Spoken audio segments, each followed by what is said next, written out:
Okay, guys, we got a Toyota Sienna here. We're gonna drain the antifreeze. So if you want to do the flush on these vehicles, very simple and easy.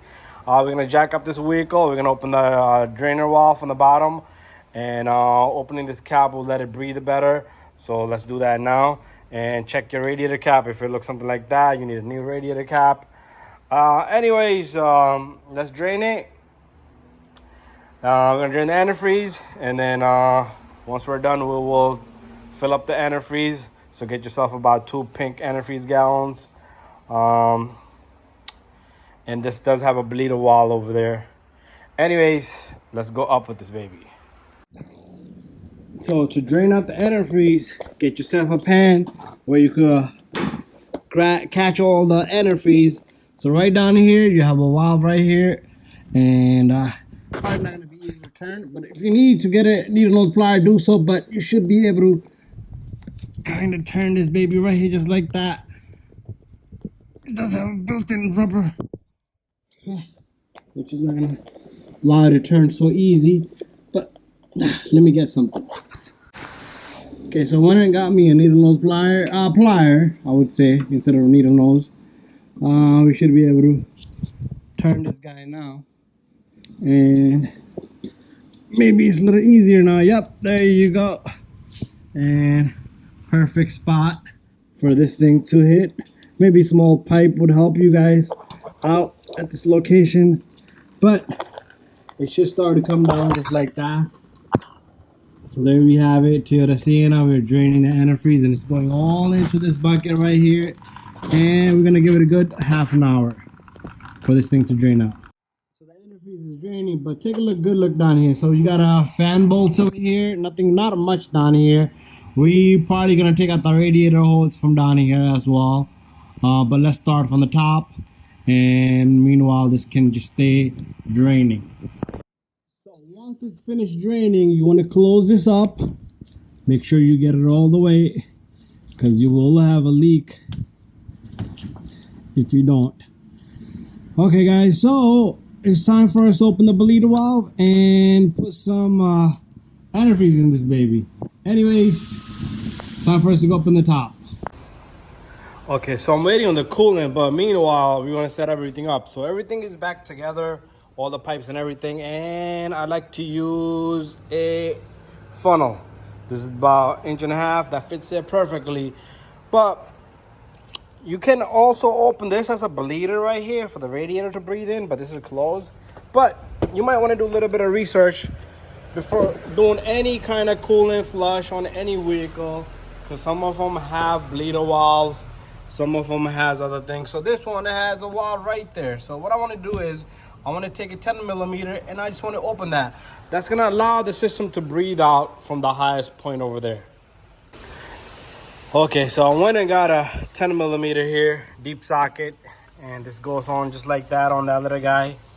And it's like a hidden little valve that nobody knows about, this little guy. So if it looks corroded and crusty, you don't want to mess with it.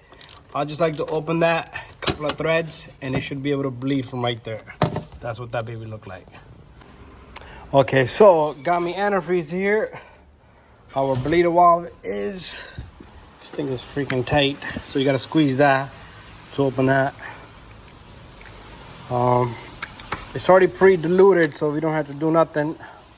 So what I'm gonna do is slowly, you also gotta keep eye on that, because once it tops off, it's gonna probably shoot off from there. But what we're gonna do is slowly put this in.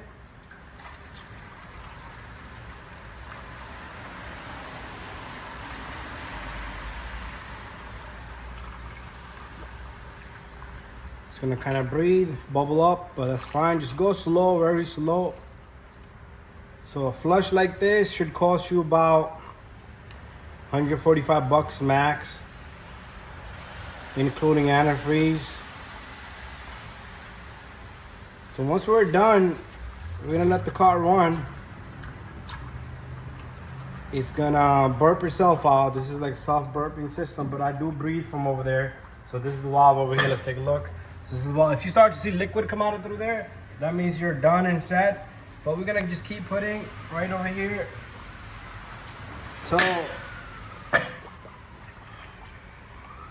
is topped up. So I'm gonna come right back once I'm done finishing this out. That's it. Okay, so I'm gonna keep topping this off. I'm still on the first gallon. I'm gonna probably need about 1.5 to 2 gallons. So we're gonna keep doing this. So if you don't see no bubbles over there, it's fine. If you do see any air bubbles coming out through right there, just close it up, okay? That's all you're gonna do. Is it coming out? No. All right, so good. Sometimes the valve could be jammed up, corroded from internally, so it won't even bubble. Sometimes you gotta let the car run and open that bleeder valve.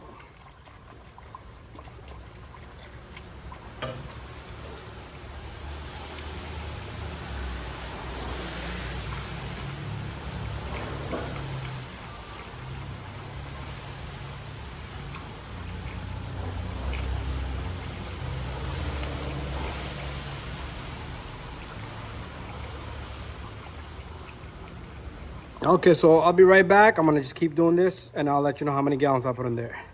So we're finishing up the first gallon right now, and I'm gonna go get more antifreeze. Still nothing through there. And you always wanna check for leaks. Nothing down here. That's just rainwater wet. So we started with gallon number 2 here. So it should take about 1.5 gallons, and once you see it doesn't wanna take in no more, that means it's full.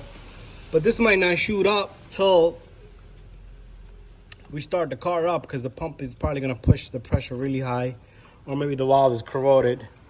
Sometimes that's the case.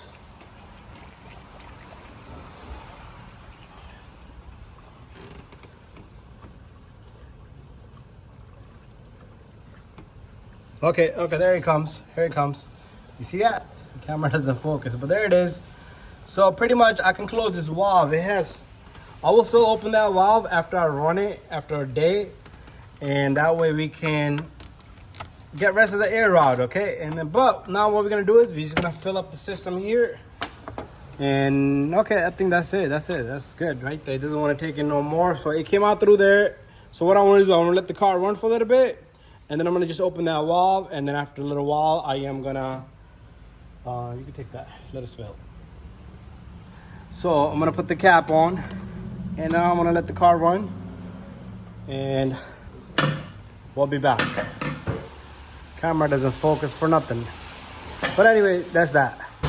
All right, so now the car is gonna run for 10 minutes. So it took about 1.5 gallons, and that is about the capacity of the system. After a little while, I'll let it cool off. I'll double check, and I'll open that valve one more time, about 2 to 3 times. So pretty much double check your antifreeze, open this cap up, put more antifreeze if you need to, and if you squeeze one of these pipes, your antifreeze should come up. So this is not coming up, so let me get a little bit more. I'm gonna top it off, and once the car cools off, that's when you're gonna open that, plus open the bleeder valve. And if you don't have good heating in the winter, it could have possibility have some air in the system. So I just want to finish this vehicle off. And your fans should be running. There should be no issue. Your AC should be running. And remember, we did a lot. I did a lot on this vehicle. Anyways, that's that. We're done here. If I squeeze this, you should be able to see the antifreeze come up just like that. And bada bing, bada boom. I'm waiting for a radiator cap, but we still can work with this guy right here. Anyways, also top off your antifreeze in here. If it doesn't have any, I did empty this out. I poured everything out of here. How did I do that? When I removed the radiator, I had the fan and everything. Other than that, you're not gonna get none of this out. And good to go. Halfway, okay? If you look from down below. Anyways, that's that. So thank you for watching my video.